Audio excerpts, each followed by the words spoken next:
இவ்வளவு நேரம் வரை இந்த வெயிலையும் பொருட்படுத்தாது நீண்ட தூரம் நடந்து குழந்தை குஞ்சுகள் பிஞ்சுகளோடு சேர்ந்து பெற்றோர் முதியவர்கள் இளைஞர்கள் என ஏராளமானவர்கள் எதற்காக நிற்கிறார்கள் என்றால் ஒரு நீதி, சர்வதேச நீதி எங்களுக்கு வேணும் என்றதுக்காகத்தான் இப்படியான ஒரு போராட்டத்தை நடத்தி கொண்டிருக்கின்றார்கள். இது நான் நீட்டி சொல்ல வேண்டிய தேவையில்லை. சர்வதேச நீதி விசாரணை ஒன்று தேவை. அந்த தேவையை இப்போதைய அரசாங்கமாவது செய்ய வேண்டும் என்ற ஒரு நோக்கத்தோடு தான் இப்படியான போராட்டங்கள் நடைபெறுகின்றன. செம்மணி புதைகுழி மூடி மறைக்கப்பட்ட காலம் ஒன்று இருந்தது. அவர்கள் கூட விசாரிக்கப்பட வேண்டும். நான் இது பாராளுமன்றத்திலும் உரையாற்றினான். விசாரிக்கப்பட வேண்டும். சர்வதேச விசாரணைக்கு இந்த துரோகிகள், இந்த இன துரோகிகள், இனவாதிகள், இப்படியான ஆட்சியாளர்கள் கூட விசாரிக்கப்பட வேண்டும். எங்களுக்கு வர வர கூடுதலாக ஐயம் ஏற்படுகின்றது. எங்களுடைய மக்கள் இன்னும் இந்த இராணுவ முகாம்கள் எங்கெங்கு இருக்கின்றதோ இந்த இராணுவ முகாம்களில் எங்களுக்கு சந்தேகம் இருக்கின்றது. மக்கள் தான் என்னிடம் சொன்னார்கள், இராணுவ முகாம்களில் இராணுவத்தை வெளியேற்றிவிட்டு இராணுவ முகாம்கள் அகழ்ந்தெடுக்கப்பட வேண்டும். எத்தனை லட்சக்கணக்கான எங்களுடைய உறவுகளின் என்புகள் இதுக்குள்ள கிடக்குன்றதை நீங்கள் சரியானவர்களாக இருந்தால், நீதியானவர்களாக இருந்தால், நீதிக்கு தலை வணங்குபவர்களாக இருந்தால் சர்வதேச நீதியை கொண்டு வந்து நான் இப்போது சொல்லும் இந்த விடயங்களுக்கு நிச்சயமாக இந்த இராணுவத்தை அகற்றுங்கள், இராணுவ முகாம்களை தோண்டுங்கள், புத்த விகாரைகளை தோண்டுங்கள். புத்த விகாரைகள் தான் உங்களுக்கு அரணாக இப்போ காட்டிக் கொண்டிருக்கிறீர்கள் போராடக்கு. இதால் இந்த விடயங்கள் நான் நாளைக்கு பாராளுமன்றத்திலும் இதுக்கு குரல் கொடுப்பேன். ஆனால் நாங்கள் நடுவே குரல் கொடுத்து கொண்டு தான் இருப்போம். எங்களுக்கான தீர்வு கிடைக்கும் வரை என்பதை சொல்லிக்கொள்ள விரும்புகிறேன். சமூக உரிமை இயக்கத்திலிருந்து சமூக உரிமை இயக்கத்தின் சார்பாக நாங்கள் தொடர்ச்சியாக செம்மணியில் கண்டெடுக்கப்பட்ட 564 மனித எண்புக்கூடுகளுக்குமான நீதி என்ன என்பதை கேள்வியாக இந்த அரசிடம் கேட்டுக்கொண்டிருக்கின்றோம். இந்த குறித்த மனித புதைகுழி இலங்கை முழுவதும் கண்டெடுக்கப்பட்ட ஏனைய மனித புதைகுழிகளிலிருந்து சற்றே வித்தியாசமானது.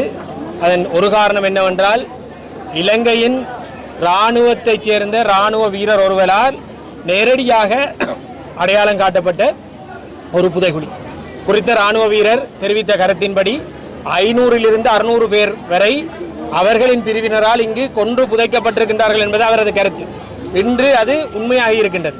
எனவே நேரடி சாட்சி, அதுவும் இராணுவத்தைச் சேர்ந்த ஒருவரின் சாட்சி இருக்கின்ற ஒரு விடயத்திற்கு இன்று வரை எந்தவித போதிய விசாரணைகளும் மேற்கொள்ளாமல் ஒவ்வொரு அரசும் தங்களை ஒரு கண்டுகொள்ளாத ஒரு தனமும், நீதி வழங்க வேண்டாம் என்ற ஒரு நினைப்பும், அல்லது இந்த விடயம் நடந்துவிட்டது இதை பற்றி பேச வேண்டாம் என்ற ஒரு சிந்தனையும் தான் அவர்களுக்கு இருக்கின்றது.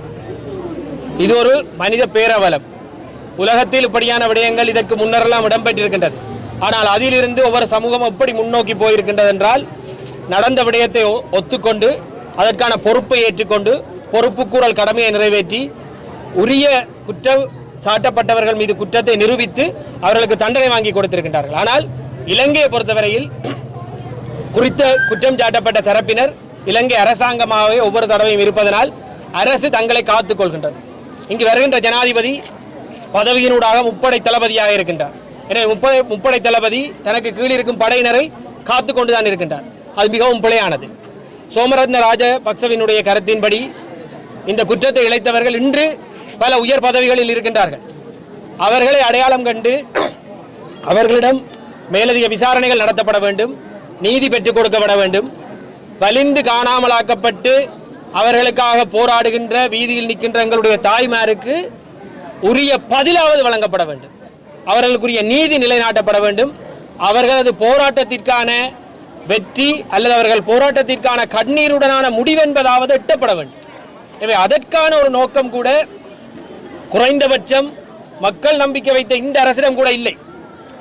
எனவே சரியான எந்த பொறிமுறையையும் கையாளாமல் தமிழ் மக்கள் மீது நிகழ்த்தப்பட்ட ஒரு பேரவலத்தை, ஒரு இனப்படுகொலையை தொடர்ச்சியாக மறைத்து நடக்கவில்லை என்பது போல் அல்லது உயிர்கள் போனால் பரவாயில்லை என்பது போல் நடப்பது மிகவும் பிழையானது. இதில் விடுதலை புலிகள் இராணுவம் என்ற ஒப்பீடுகள் எல்லாம் சிங்கள மக்கள் செய்து கொண்டிருக்கின்றார்கள். நாங்கள் மற்ற பக்கத்தை பற்றி பேசுவதை விடுத்து ஒரே ஒரு உண்மையை சிங்கள மக்கள் புரிந்து கொள்ள வேண்டும். இராணுவம் என்பது இலங்கையில் இருக்க அனைத்து மக்களுக்கான பொறுப்பை ஏற்க வேண்டிய ஒரு ஆயுத பிரிவு. அது வெறுமனே சிங்கள மக்களுக்காக உருவாக்கப்பட்டது அல்ல.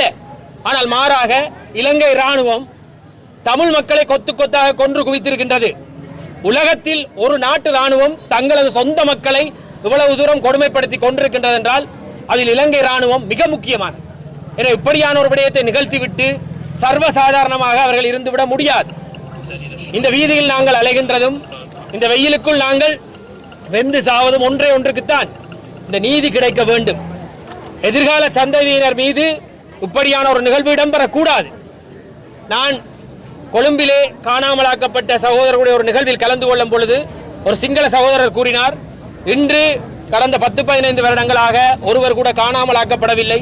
அதற்கு ஒரே காரணம்தான் வடக்கிலே இடம்பெற்றுக் கொண்டிருக்கின்ற இந்த தாய்மாரினுடைய போராட்டம். அந்த போராட்டத்தினுடைய வலிமைதான் இந்த காணாமல் ஆக்கப்படுதல் என்பதை நிறுத்தி இருக்கின்றது. இது எவ்வளவு தூரம் உண்மையானது. எனவே இந்த போராட்டத்தினுடைய வலிமை, போராட்டத்தினுடைய பின்னணி, அது எதிர்காலத்துக்கு சொல்லுகின்ற செய்தி அத்தனையையும் மக்கள் புரிந்து கொள்ள வேண்டும். மக்கள் இது தங்களுக்கான போராட்டம் என்பதை உணர்ந்து இதில் பங்கெடுக்க வேண்டும். அரசியல் வேறுபாடுகளை களைந்து தங்களுடைய உரிமைக்காக ஒன்றுபட வேண்டும். இந்த நீதியை நாம் வென்றெடுத்தே தீர வேண்டும் என்று கூறிக்கொள்கின்றேன். நன்றி. வடக்கு கிழக்கு வளைந்து காணாமலாக்கப்பட்ட உறவுகளின் சங்கத்தின் தலைவி ஜோ ராசா கனகரஞ்சினி.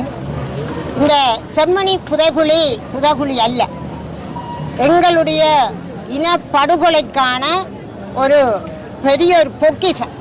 அந்த பொக்கிஷத்தை மூடி மறைக்கிறதுக்கு இலங்கை அரசாங்கத்தோடு சார்ந்து பல அமைப்புகள் எங்களோடு இருந்தவர்கள் கூட அதை மூடி மறைக்கிறதுக்கு முயற்சிக்கின்றார்கள்.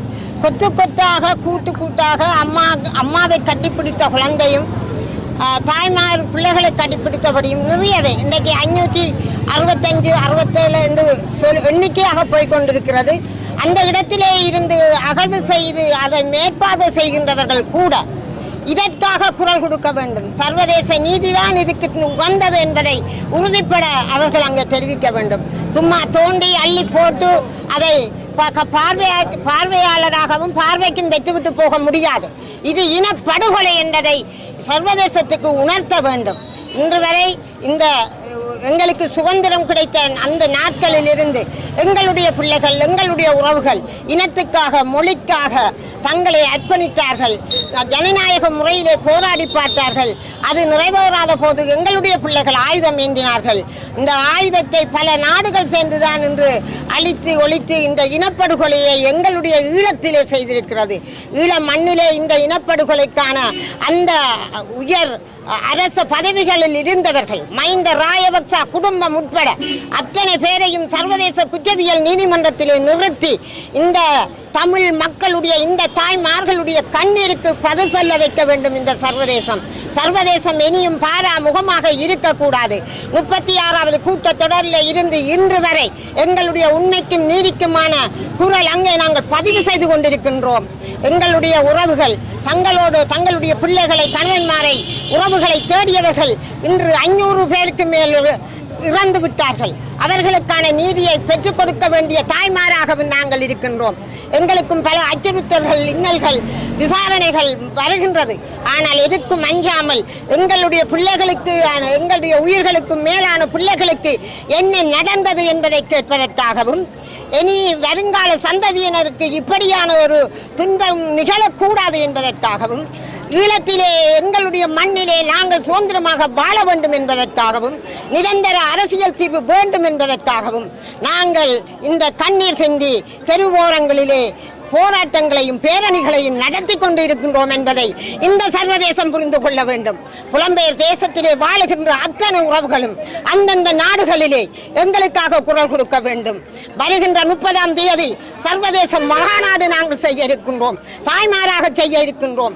அந்த மகாநாட்டிலே சர்வதேசத்தில் இருந்து வரவழைக்கப்பட்டு எங்களுடைய ஈழத்திலே இருக்கின்ற அறிவாளிகள், எங்களுக்கு ஆதரவாக இருக்கின்றவர்கள், இந்த எங்களோடு இருந்து மரணித்தவர்களுடைய குடும்ப உறவுகள் அவ்வளவு பேரையும் நாங்கள் ஒன்றிணைத்து தந்தை செல்வா அரங்கிலே மகாநாடு நடத்த இருக்கின்றோம். நாங்கள் தாய்மார்களாகிய நாங்கள் போராட்டக்காரர்கள் அல்ல. நாங்களும் எங்களால் முடியும் என்பதை நாங்கள் வருகின்ற 30ஆம் தேதி நாங்கள் சர்வதேசத்துக்கு மட்டுமல்ல உலகிலே வாழுகின்ற அத்தனை தமிழர்களுக்கும் எங்களை நேசிக்கின்ற மனித நேயங்களை நேசிக்கின்ற அத்தனை நாடுகளுக்கும் நாங்கள் எடுத்துக்காட்ட இருக்கின்றோம். எங்களுடைய இந்த போராட்டமானது வலிகள் சுமந்தது, வேதனைகள் சுமந்தது. எங்களுடைய உயிர்களுக்கு மேலான உறவுகளுக்கு என்ன நடந்தது என்ற கேள்விக்குறியோடு நாங்கள் வாழ்ந்து கொண்டிருக்கின்றோம். ஒவ்வொரு நாளும் எங்களுடைய பிள்ளைகள் வருவார்கள் என்ற ஏக்கத்தோடு இருக்கின்றோம். இந்த இலங்கை அரசாங்கம் எங்களுக்கு ஒருபோதும் எங்களுக்கு நீதி பற்றி தரப்போவதில்லை. கொலையாளியிடமே நாங்கள் நீதி கேட்க முடியாது. எந்த அரசு வந்தாலும் ஆட்சி மாறலாம், ஆனால் காட்சிகள் மாறவில்லை. இந்த அரசாங்கம் வரும்போது தானும் பாதிக்கப்பட்டவர், எனக்கும் இந்த வலிகள் தெரியும், வேதனை தெரியும் என்று எங்களுடைய மக்களுடைய ஏமாற்றப்பட்ட மக்களுடைய வாக்குகளை பெற்றவர். இன்று வரைக்கும் இந்த வலிந்து காணாமல் ஆக்கப்பட்ட உறவுகளை ஒரு நூலளவு கூட தொட்டு பார்க்க முடியாத ஆட்சியில் இருக்கின்ற இந்த அனுரா ஆட்சி கூட எங்களுக்கு துரோகிதான். ஆனால் சர்வதேசம்தான் எங்களுக்கு முழுமையான நீதியை பெற்றுத்தர வேண்டும். இனிமேலும் காலதாமதம் இல்லாமல் பாராமுகமாக இருக்காமல் எங்களுக்கான நீதியை பெற்றுத்தர முன்வர வேண்டும் என்று இந்த இடத்திலே வேண்டி நிற்கின்றேன்.